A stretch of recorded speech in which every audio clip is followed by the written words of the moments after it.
Hello, ladies and gentlemen, and welcome to my very first Halloween special. Sorry I couldn't decorate the set because I honestly did not have enough time to do this, and in case you're wondering why I haven't uploaded any videos in a while, it's because I've been completely busy with school, so I apologize for that. In case you're wondering on some films that I saw not too long ago that you want my quick thoughts on, saw Dolomite Is My Name that came out on Netflix. Really great film. Eddie Murphy's best performance in years. Zombieland Double Tap, I enjoyed it fine. Not as good as the first Zombieland, I will admit, but it is cool seeing all these guys interacting with one another, so it's cool. Okay, now that I really think about it, it's probably like the only things that I've seen. Jojo Rabbit hasn't come out yet, so I'll probably review when that gets a wide release. So, I think that in honor of Dr. Sleep coming out, it only makes sense that I talk about The Shining. Now, this was a film that was directed by Stanley Kubrick and starred Jack Nicholson in the role of Jack Torrance, as he's the main protagonist, as we follow him as he accepts a job with his family, his wife Wendy, and his son Danny, and the caretakers of the Overlook Hotel.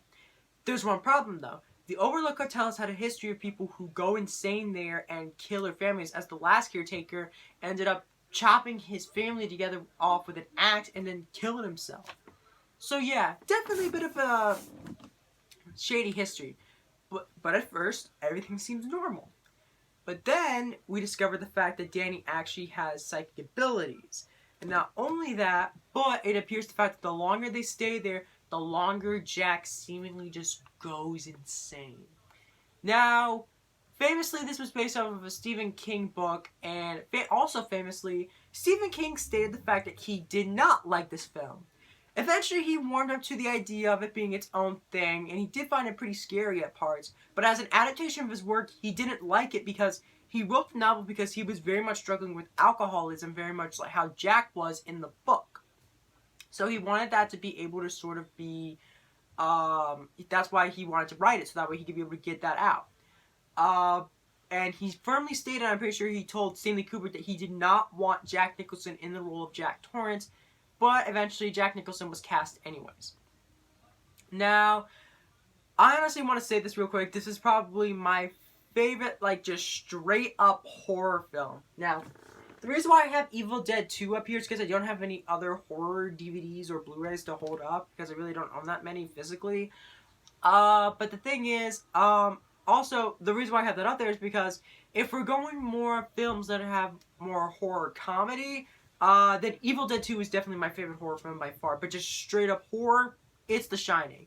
It's in my top 20 or so favorite films of all time. I love it because while I don't necessarily find it scary, there are a lot of creepy themes and ideas within this movie. So therefore, not only that, but the way they're executed is very well. Just the way that it's shot and the way that it follows everyone, it's just very unnerving and uneasy. In fact, a lot of this film has so many interpretations that they even made a documentary about it called Room 237 to accommodate for all the fan theories. Now, some of them are just straight up ridiculous, but here's my own twist on the Overlook Hotel. My guess is that the Overlook Hotel is very much something that, you know, the longer you stay in, the more and more their true self begins to come out. In the beginning of the movie, Jack Torrance seems like a fine man. He seems normal. He seems calm. A bit uneasy, but nothing too scary. And as the film goes along and we see Jack descent into madness, we see for the monster he truly is underneath. And not only that, but there's also the theory that, of course, this isn't a theory because when Jack states, you know, it's like deja vu. It's like I've almost been here before. And then the final frame of the movie is you see Jack on there just celebrating with all the other previous caretakers of the Overlook Hotel. There are two theories that I have. One theory is that Jack, when he died out in the, of course there are spoilers throughout this, but when Jack ended up dying out in the hedge maze trying to find Danny, and we can see a zoom up in there, a lot of people think the fact that that means Jack literally entered into hell.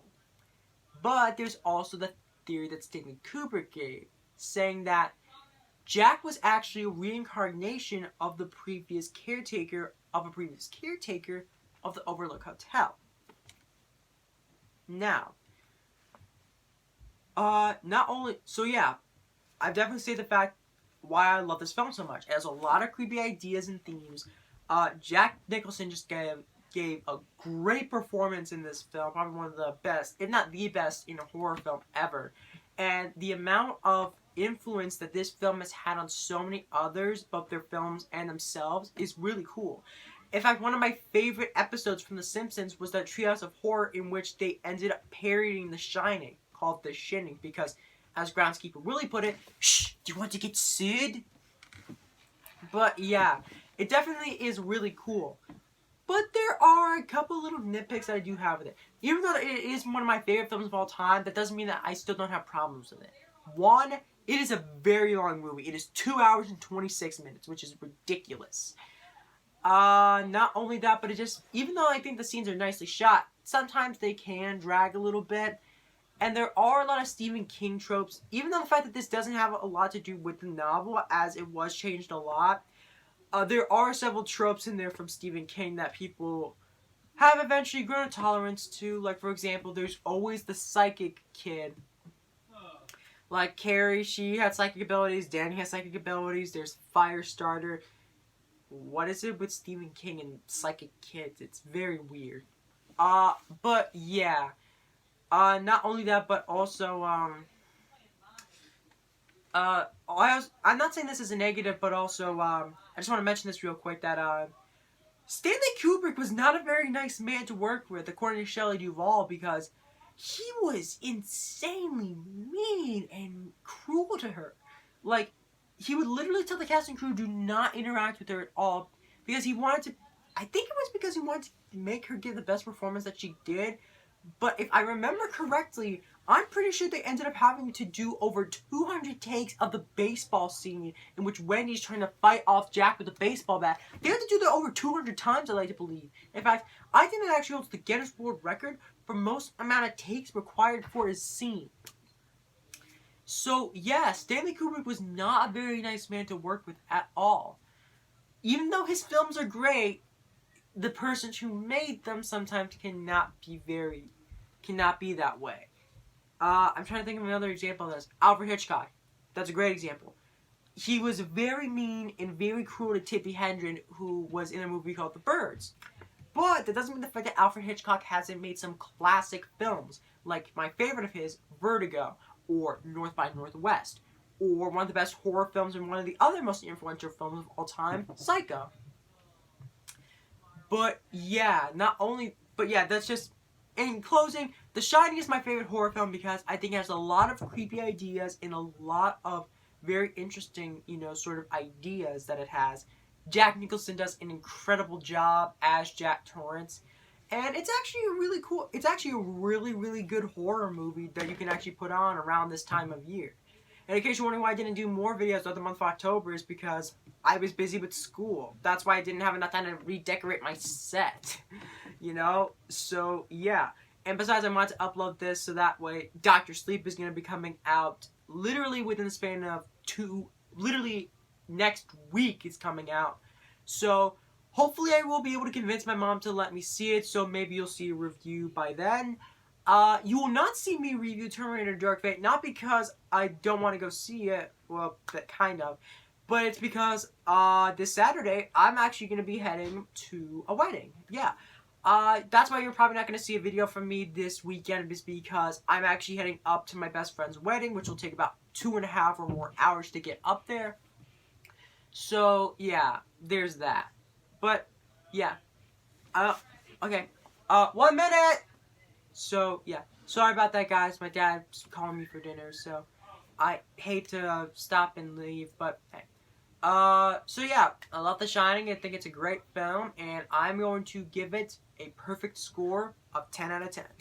So, I hope you enjoyed this review. Tune in next time where I hopefully review Dr. Sleep. And as always, stay gold.